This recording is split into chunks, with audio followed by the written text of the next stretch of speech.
Hello ဒီဗီဒီယိုလေးကတော့ဆူရှီသွားစားတဲ့ vlog လေးပဲဖြစ်ပါတယ်ဒါကညနေခင်းရုံစင်းချိန်အိုကြီးရှိမှာဆူရှီသွားစားတာပဲဖြစ်ပါတယ်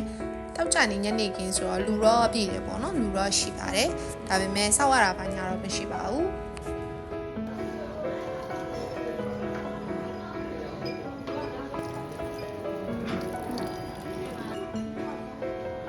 ဒါတော့သူတို့ဆိုင်ရောက်လို့ရှိရင်ဂျင်းနဲ့ရင်တွေလေးကတော့ချနေကြပေါ့နော်အဲ့ဒါလေးချပြီးတယ်ပြီးတော့ menu မှာဗာစားမလဲဆိုပြီးတော့မှကြည့်ပါတယ်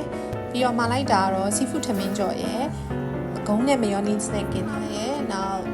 အရွက်တုပ်ပေါ့နော်အရွက်တုပ်လေးမှာရယ်ပြီးတော့ငါးခင်ရယ်မီဆွေရယ်မှာလိုက်ပါတယ်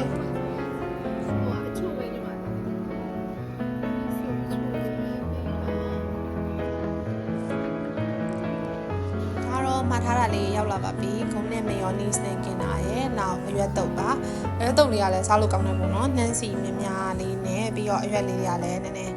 ကျွတ်ဆက်လေးတွေပေါ့လေ seafood ထမင်းကြော်ကတော့နည်းနည်းတယ်လို့ထင်တယ်ပါတာဒါပေမဲ့အရသာတော့စားလို့ကောင်းပါတယ်ကြိတ်တယ်ပေါ့လေ